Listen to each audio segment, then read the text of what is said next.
first step towards achieving your dreams is having the right coach. Get the best education with CAD/COM Lab and make your AutoCAD 2D 3Ds Max dreams come true. Download the app now.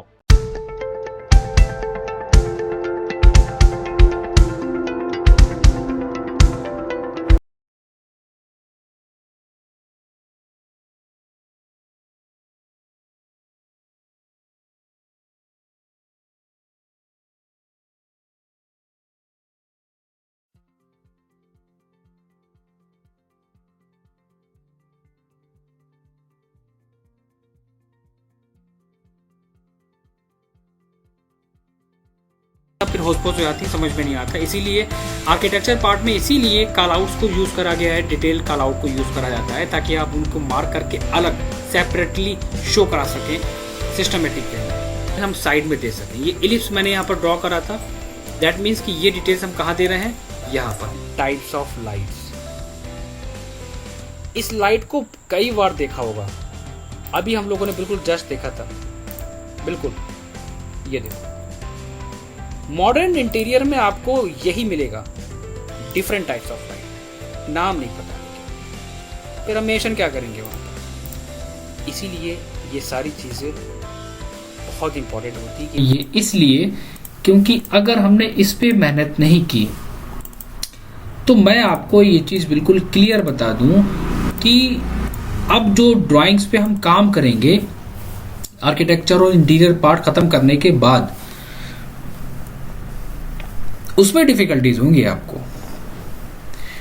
एक दिन जो मैं देता हूं rest का, working का, वो इसलिए देता हूं क्योंकि ये जो आप देख रहे हो इस पे काम करना, इट मीन्स कि आपका बेसिक फंडामेंटल आर्किटेक्चर से कंप्लीट होगा, देन आप इस पे काम कर पाओगे। ये बात ध्यान रखना, इतनी डिटेल्स पे काम करना मतलब कि बेसिक वहां से क्लियर करने के बाद, क्योंकि ये वहां तो हम सीख रहे हैं सिर्फ एक कॉन्सेप्ट, एक वे काम करने का, कैसे हमें काम करना है, स्टेयर्स के प्लान, उनके सेक्शंस, वहां पे भी हमें उसी पे काम करना है, बाउंड्री वॉल की डिटेलिंग्स, उनके टैग, वहां भी हमें काम करना है। वो क्लियर हो गया तो इसको पकड़ने में कोई दिक्कत नहीं आएगी, इसलिए इसको बहुत सीरियस होकर पढ़ना है। फिर हम बाहर गल्फ की ड्राइंग्स पे काम करना स्टार्ट करेंगे। डायमेंशन देने का प्रोसेस क्या है, हम लोगों ने डिस्कस करा था लास्ट टाइम, डी एंटर। यहां पर इंटीरियर मतलब इनर और आउटर दो डायमेंशंस हैं, तो आप पहले ले लोगे यहां पर कौन सी, जो आप आउटर में देना चाहते हो वो आप ले लो आउटर डायमेंशंस में जाके।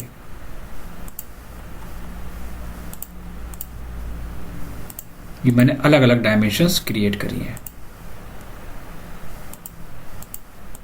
डायमेंशंस ली, मॉडिफाई पे गए। हमेशा ध्यान रखना कि डायमेंशंस के भी फॉन्ट आप चेंज करोगे, उनके टेक्स्ट के फॉन्ट, उनके टेक्स्ट के फॉन्ट को भी आप चेंज करोगे। सेट करंट, क्लोज, क्या साइज रहेगा, 6 इंचेस। एरो का size approx 5 inches. Okay, set current, close. अब देखो डायमेंशन देने का भी तरीका होता है एक। सबसे पहले हमें आउटर प्लॉट साइज एक्सप्लेन करना है, फिर आप सेंटर टू सेंटर एक डायमेंशंस वहां पर निकालोगे, उसके बाद आप क्या करोगे, कंटिन्यू पे क्लिक करते चले जाओगे, फिर वो क्या देगा, सारी सेंटर लाइन की dimensions. First outer area of the plot, यहां पर एक डायमेंशन हमने यहां पर दी कॉलम के सेंटर टू सेंटर, और आप डायरेक्टली फिर कंटिन्यू पे क्लिक करके मेंशन करते चले जाओ।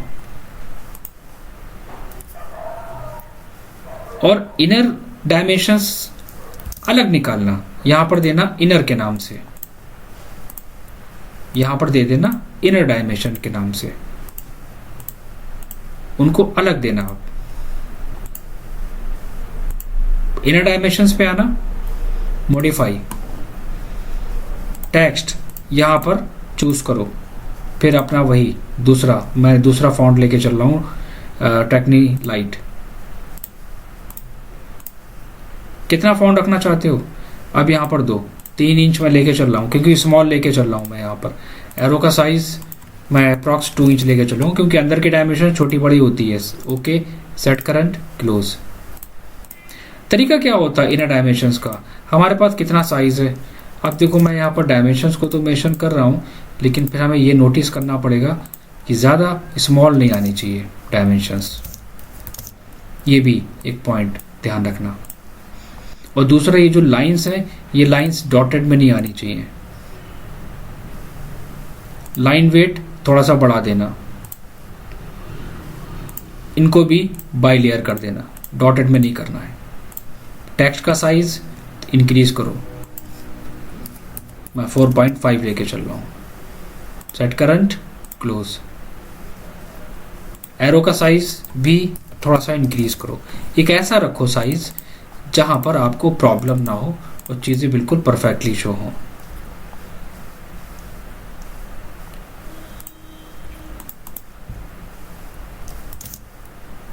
उनको डिसाइड करना पड़ेगा, उनको आप पहले से डिसाइड कर लेंगे क्या क्या, कितना कितना फॉन्ट, कहां पर कितना आपको साइज रखना है पहले से ही। हमारे पास टोटल साइज है, टोटल साइज तो अच्छा, फॉन्ट को बोल्ड रखना है तो बोल्ड कर लेना, इटैलिक करना हो तो इटैलिक कर लेना, इस चीज का भी ध्यान रखना थोड़ा सा। क्लोज लेता हूं मैं, और यहां पर आने के बाद देखो रेगुलर है, ये फॉन्ट हम यूज कर रहे हैं क्या, ये रेगुलर है। और अगर हम दूसरा फॉन्ट लेते तो ये बोल्ड आता, कैसा, ये देखो अब बोल्ड आ गया, तो इसको मैंने बोल्ड कर लिया। अब क्लियर है डायमेंशंस। विंडो का साइज नहीं देना है, पहले हम सिर्फ अपने जो एरिया है हमारे रूम्स के उनको मेंशन करेंगे, कोई भी फर्नीचर का साइज नहीं देना है। ठीक है, कहां पर ड्रेस है उसको, उसका साइज, कितना किचन काउंटर टॉप लिया है, कितना स्पेस आपके पास किचन का बच रहा है। मे भी अगर आपको लग रहा है तो आप थोड़ा सा फॉन्ट को इंक्रीज कर सकते हैं, अगर आप बढ़ाना चाहते हैं तो। बहुत प्रोफेशनली वर्क करना है एक एक पार्ट पे। पाउडर रूम क्या है साइज, वो साइज दिया। डाइनिंग का टोटल एरिया हमारे पास कितना आ रहा है, ताकि जब ड्राइंग्स पे काम करा जाता है तो इजीली एक्सप्लेन करा जा सके, सामने वाला बता सके कि क्या क्या डायमेंशंस हमारे पास आ रही हैं। कितना हमारे पास साइज आ रहा है ड्राइंग रूम पर। लॉन बहुत इंपॉर्टेंट है, इसकी डिटेलिंग करी जाती है, कितना लॉन का एरिया हमारे पास आ रहा है। पोर्च आपने कितना साइज लिया है उसका, वहां पर आप पोर्च की डिटेलिंग करेंगे।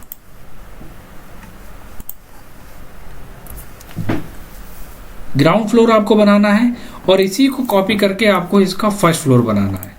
ये बात हम आपको पहले से क्लियर करते हैं। ग्राउंड के साथ साथ हमें फर्स्ट फ्लोर भी चाहिए आपका, और फर्स्ट फ्लोर आप अपने अकॉर्डिंग लीजिए। अब फर्स्ट फ्लोर में आपको करना क्या होगा, पहले वो एक्सप्लेन कर देता हूं। वॉशरूम मैंने सारा एरिया सेम रखा ग्राउंड फ्लोर का, लेकिन हमने फ्रंट में चेंज कर दिया क्योंकि हमें वहां पर बालकनी देनी है। तो आप बेडरूम कर सकते हो, वॉशरूम कर सकते हो, किचन कर सकते हो, स्टोर रूम कर सकते हो, गेस्ट रूम कर सकते हो, कुछ भी कर सकते हो।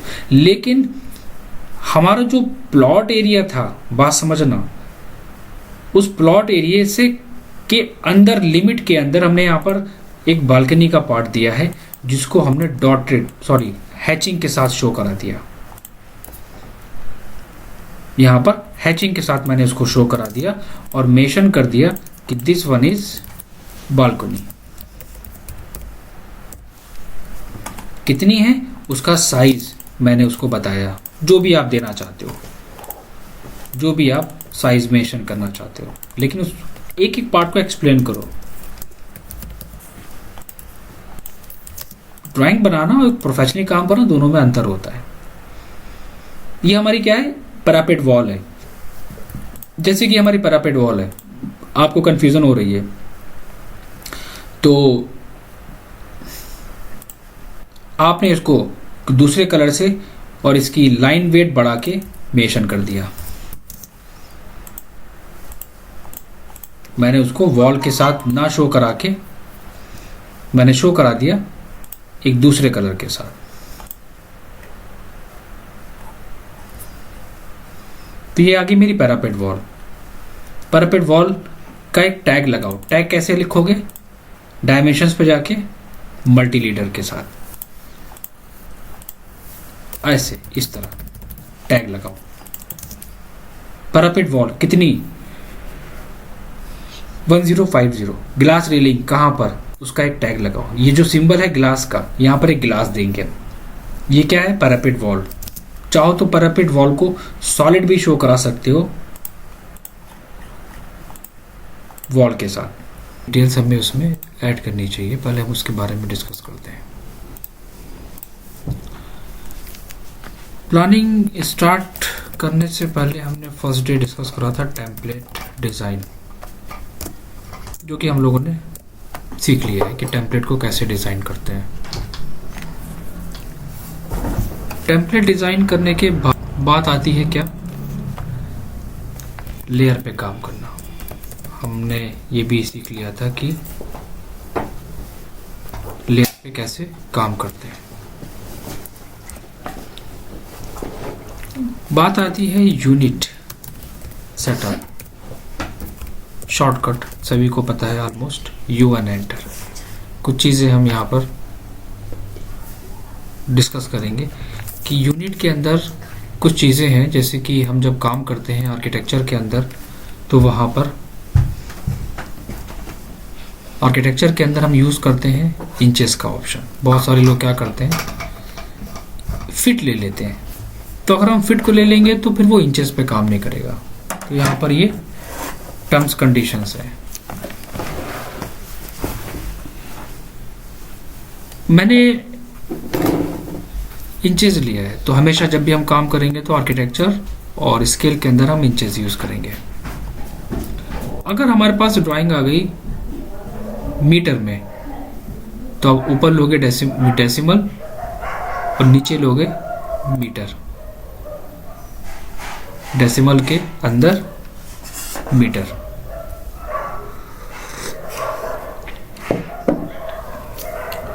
ऊपर लेना है डेसिमल और नीचे आएगा हमारा मीटर। अगर हमें सेंटीमीटर में काम करना है तो डेसिमल और नीचे आएगा हमारा सेंटीमीटर। एमएम में काम करना है तो डेसिमल और डेसिमल के अंदर हमारे पास आता है एमएम, मिलीमीटर। अगर हमें मिलीमीटर में काम करना है तो ये कंडीशन हो गई हमारी किस चीज़ की, ये हो गई हमारी यूनिट के बारे में डिस्कस करना। प्रिसीजन हम लेते हैं 116, राउंड ऑफ फिगर 0.00 कितना फॉलो करोगे तो हम 1/16 को लेके चलते हैं हमेशा। प्लानिंग स्टार्ट करने से पहले क्या करा जाता है, building bye laws. Building bye laws को फॉलो करो, सबसे इंपॉर्टेंट चीज। उसके बाद वास्तु, जो मैंने डिस्कस किया था, vastu for exterior design. Planning start करी जाती है वॉल्स के साथ। कोई भी डिफिकल्ट टास्क नहीं है। जब भी हम वर्क स्टार्ट करते हैं तो हम सबसे पहले वॉल से स्टार्ट करते हैं। वॉल हम अपने हर एक एरिया में मेंशन कर देते हैं।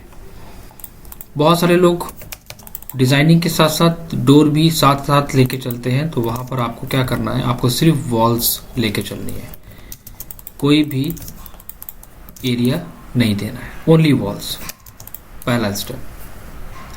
दूसरा स्टेप, जब आप वॉल्स को डिजाइन करोगे तो आपका लाइन वेट मालूम होना चाहिए। लाइन वेट ऑन करने का शॉर्टकट होता है LW एंटर।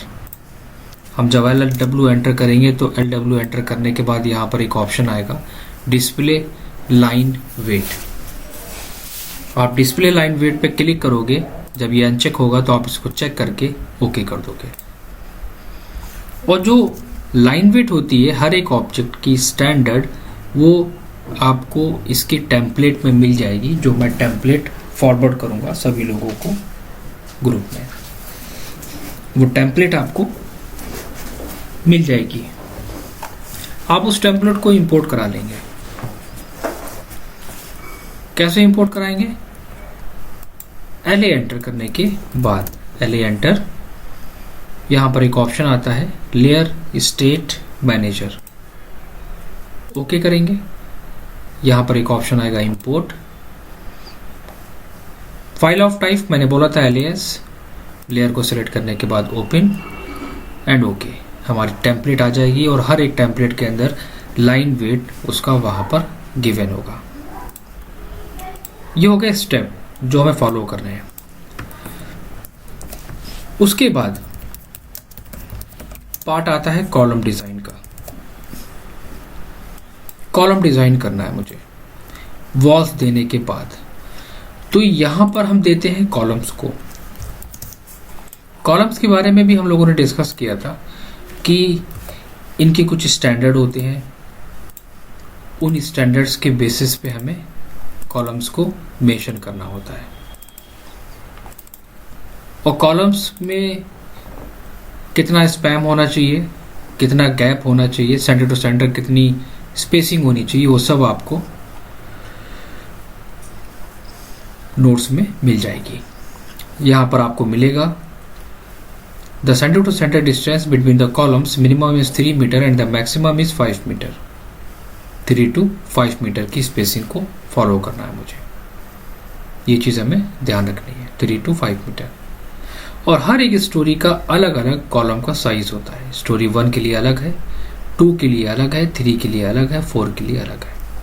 हर एक स्टोरी का अलग अलग साइज होगा।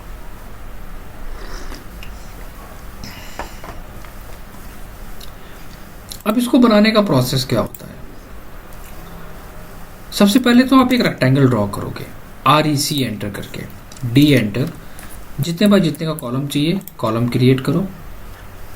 और ये जो रेक्टेंगल है वो किस लेयर पे होनी चाहिए? कोई भी काम करना है अब वो विदाउट लेयर नहीं करना है, कॉलम की लेयर पे होना चाहिए वो।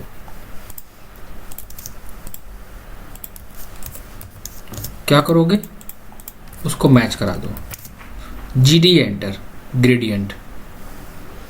यहां पर हम एक अपना खुद का कलर चूज करेंगे जो बिल्कुल डिफरेंट होगा कॉलम में मेंशन करने के लिए।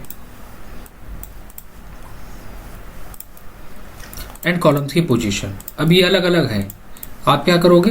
ब्लॉक कर दोगे। ड्राइंग में वर्किंग के साथ साथ ब्लॉक का यूज करते हुए चलना है।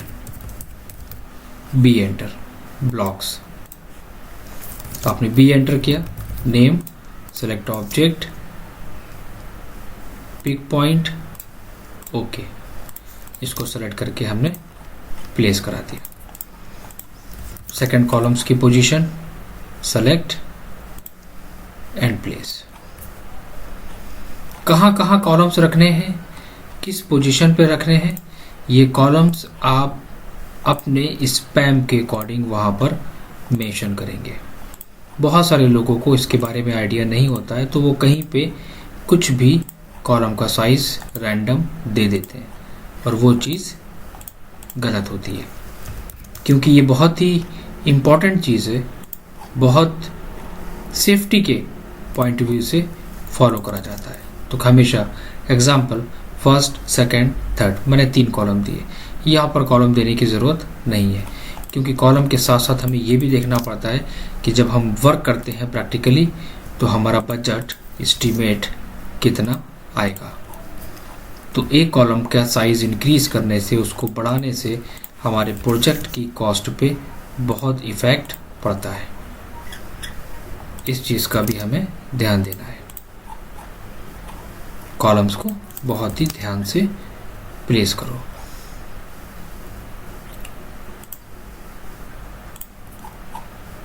और कोई भी गैप और स्पेसिंग नहीं होनी चाहिए। ऑर्थो का यूज करो और परफेक्टली प्लेस करो उनको। मतलब डिज़ाइनिंग का ये रूल होता है कि आपका वर्क बहुत फिनिशिंग के साथ होना चाहिए, क्योंकि अगर ज़रा सी हमारी लोकेशन चेंज हो जाएगी तो डायमेंशंस में डिफरेंस आ जाएगा और डिस्टेंस भी वो गलत बताएगा।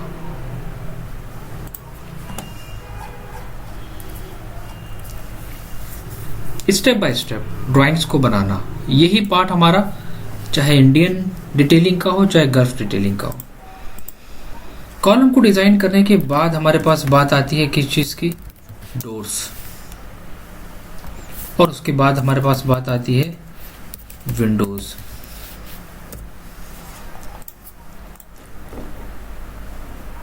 डोर्स के लिए आपने क्या करा, जहां पर आपको डोर्स की ओपनिंग देनी है, मेरे पास यहाँ वॉशरूम में डोर है, ठीक है, तो मैंने कुछ गैप लेके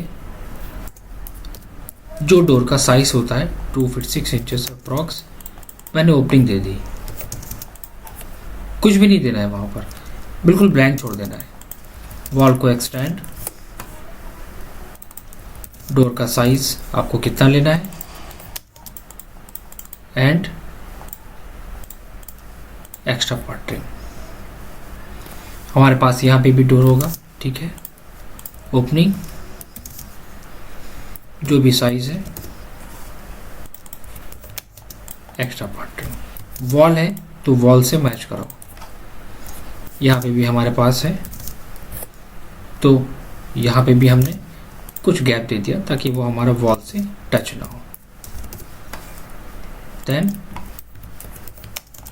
एक्स्ट्रा पार्ट ट्रिम करके उसको मैच करा लो।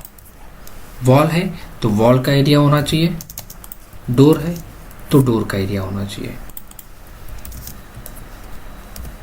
ओवरलैपिंग नहीं होनी चाहिए ड्राइंग्स के अंदर, इस चीज़ का आपको बहुत अच्छे से ध्यान रखना है। सारी ओपनिंग तो आपने दे दी। एग्जाम्पल मेरे पास ये एक स्पेसिफिक एरिया है, मैं एग्जाम्पल ले रहा हूँ। तो यहाँ पर हमने क्या करा, यहाँ पर हमारे पास स्लाइडिंग डोर है, तो जितना भी आपका स्लाइडिंग डोर होगा आप उतना एरिया अपना ले लेंगे, 5 फीट का 6 फीट का जो भी आपका साइज होगा। लाइंस वॉल्स में कन्वर्ट करेंगे और ये हमारा होता है स्लाइडिंग डोर का सिंबल, इसको आप बना के रख लेंगे। देन आप स्केल कराएंगे। अब एक कमांड हमारा और बहुत इंपॉर्टेंट है यहाँ पर, स्केल। इसकी हमें बहुत जरूरत पड़ती है, हर ऑब्जेक्ट को इंक्रीज डिक्रीज करना साइज को।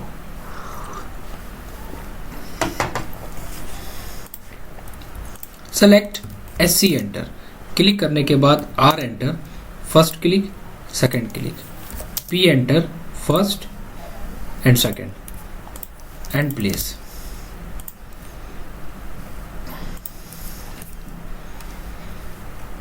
जहां पर हमारे पास ओपनिंग थी मैंने उसको ओपनिंग छोड़ दी, उतना पर्टिकुलर एरिया हमने वहां पर छोड़ दिया।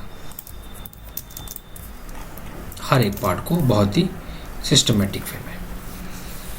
हो सकता है कि हमारे पास यहाँ पर वेंटिलेशन का साइज हो, मैं मान लेता हूँ, तो अगर ऐसी कंडीशंस हमारे सामने है तो हम वेंटिलेशंस के लिए भी उतना पर्टिकुलर एरिया पहले से छोड़ देंगे, पहला पॉइंट। और वहाँ पर एक रेक्टेंगल ड्रॉ करके, एक लाइन ड्रॉ करके उतने एरिया को हम विंडोज में कन्वर्ट, या वेंटिलेशंस अगर आप चाहो, वेंटिलेशंस अगर आपने बनाया तो वेंटिलेशंस, विंडो अगर आपने दिया तो विंडोज की लेयर पे पुट करना है आपको। हमारे पास जहां जहां पर जो जो डोर एंड विंडोज होंगी हम वहां वहां पर मेंशन करेंगे। हमारे पास यहाँ पे भी है विंडो, ठीक है, आपने साइज उसका ले लिया, एक्स्ट्रा पार्ट आपने डिलीट कर दिया, आपने रेक्टेंगल ड्रॉ करा और विंडोज में कवर कर लिया। यहाँ पर विंडो की लेयर पे जाके विंडो। अब यहाँ पर कुछ बातें हैं, कुछ टर्म्स और कंडीशंस हैं, क्योंकि अलग अलग तरीका काम करने का होता है।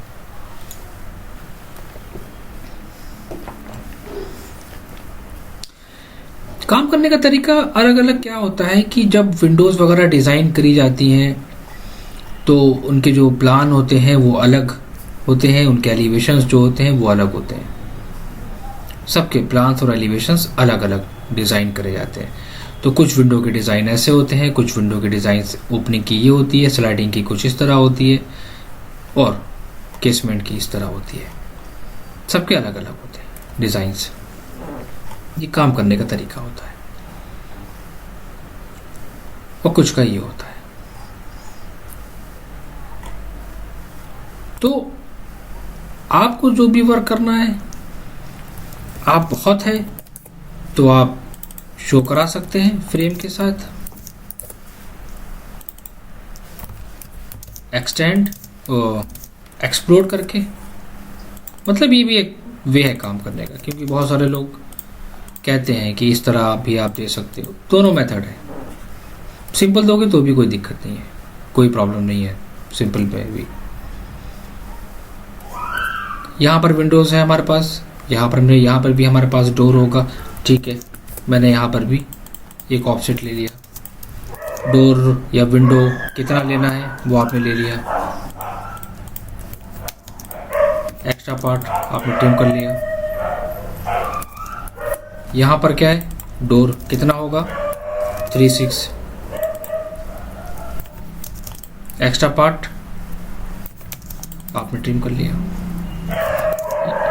तो ये डोर है, ये डोर में आ जाएगा। इसको क्या करेंगे हम, विंडोज। ठीक है, ये हो गया तरीका काम करने का, जहां जहां पर डोर, जहां जहां पर विंडोज दिए। अब बात आती है यहां पर क्या कि अगर आपके पास ब्लॉक्स हैं तो अच्छी बात है, और नहीं है तो मैं आपको फॉरवर्ड करूंगा। उन ब्लॉक्स को यूज करना है। वो ब्लॉक्स हमारे कैसे होते हैं, कुछ इस तरह। तो जो सबसे बेसिक होगा उसको सेलेक्ट करना, Ctrl+C कॉपी करना। आप बनाएंगे नहीं डोर को, आप लाइब्रेरी से कैट की जो मैं दूंगा वहां से निकाल के Ctrl+C, अपनी ड्राइंग में Ctrl+V, फिर आप उसे करेंगे स्केल। और स्केल करने के बाद SC एंटर करने के बाद आप रेफरेंस के थ्रू, चाहे हमने अभी एक्सप्लेन करा है, उस रेफरेंस के थ्रू आप डोर को 1 by 1 प्लेस करेंगे। लेकिन एक बात का ध्यान रखना, डोर का मॉडल डोर पे होने चाहिए। बार बार कॉपी पेस्ट मत करो, मिरर करो एंड कॉपी करो और प्लेस कर दो। सबसे सिंपल सा मेथड। और स्केल कर दो, पहले प्लेस करो और प्लेस करने के बाद देन उसे वहां पर लगा दो। Move, then again copy, point लो, जहां पर रखना है वहां प्लेस कर दो। सेलेक्ट करके स्केल दिस पॉइंट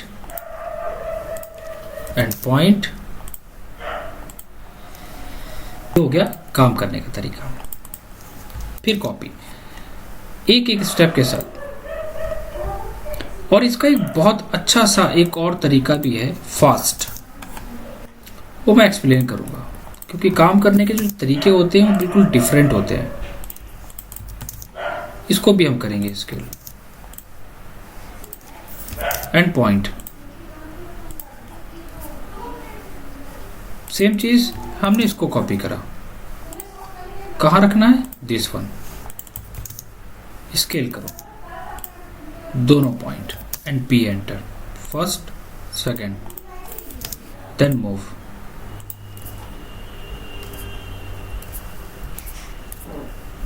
अब इसके बाद अगला स्टेप आता है जिसे हम लोग कहते हैं क्या, जो कहलाता है डोर टैग। हमेशा टेक्निकल वर्ड याद रखना, एंड विंडो टैग। डोर के टैग और विंडो के टैग देना। अब डोर टैग का मतलब यहाँ पर कहने का क्या मतलब है, कहाँ V1 है, कहाँ D3 है, कहाँ डोर विंडो है, इनके टैग, ये सारे टैग आप अपनी ड्राइंग में बना के पहले से रखेंगे। यह है आपका